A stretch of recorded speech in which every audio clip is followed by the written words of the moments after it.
ప్రభు అయిన యేసుక్రీస్తు నామములో మీకు సమాధానం కలుగునగాక. షలోమ్.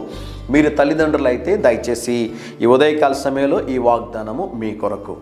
ఏ తల్లిదండ్రులు అయితే దేవునికి భయపడి, దేవునికి లోబడి, దేవుని మార్గంలో నడుస్తూ ఉంటారో వారి యొక్క బిడ్డలని, వారి సంతతిని దేవుడు ఆశీర్వదించి, దీవించి విస్తరింపజేస్తారు అని దేవుని సేవకుడిగా తెలియజేస్తున్నాను. బైబిల్ గ్రంథంలో మనం గమనించినట్లయితే అబ్రహామును బట్టి దేవుడు ఇస్సాకును ఆశీర్వదించాడు. అలాగే తల్లిదండ్రులు అనేకులు దేవునికి లోబడడం ద్వారా పరిశుద్ధ గ్రంథమైన బైబిల్లో దేవుడు వారి సంతతిని వృద్ధి చేసి ఇతరులకి ఆశీర్వాదకరంగా వారిని, వారి కుటుంబాలను ఉంచినట్లుగా పరిశుద్ధ గ్రంథమైన బైబిల్లో మనము చూడగలము.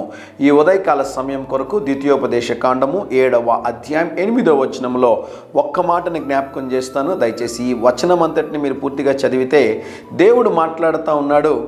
నీ తల్లిదండ్రులకు నేను చేసిన వాగ్దానమును బట్టి ఐగుప్తు దేశము నుండి, ఫరో చేతి నుండి వారిని విడిపించాను అంటాడు. ఎవరిని బట్టి అంటే నీ తల్లిదండ్రులకు నేను చేసినటువంటి ప్రమాణం. కనుక ఈ వచనాన్ని మీరు దయచేసి ఈరోజు చదవలసిందిగా మనవి చేస్తున్నాను.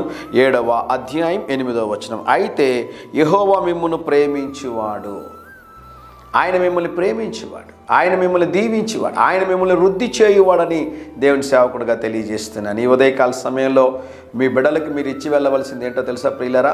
దేవుని ఆశీర్వాదాలు, దీవెనలు మీ బిడ్డలకు మీరు దయచేసి వెళ్ళాలి. ఆస్తులు కాదండి, డిగ్రీలు కాదండి, బంగారు కాదు. మీరు మీ బిడ్డలకు ఇచ్చి వెళ్ళవలసింది ఏంటి అంటే ఆ జీవము కలిగినటువంటి దేవుని యొక్క ఆశీర్వాదాలు మీ బిడ్డలకు మీరు ఇవ్వాలని దేవుని సేవకుడిగా కోరుకుంటా ఉన్నాను. నేను ఎప్పుడు ఒక మాట చెప్తానో, దీవెనలు కావాలి మాకు, శాపాలు వద్దు ప్రభు అని ప్రార్థన చేస్తాను. ధైర్యంగా ఈ దినాన్ని ఎదుర్కోండి. దేవుని సన్నిధి మీకు తోడుగా వచ్చునుగాక. ప్రియ పరలోకపు తండ్రి, ఈ దినం మమ్మును మా బిడ్డలను ఆశీర్వదించి బహుతరములకు దీవెనకరముగా చేయమని యేసు నామములో ప్రార్థిస్తున్నాము తండ్రి. Amen, amen.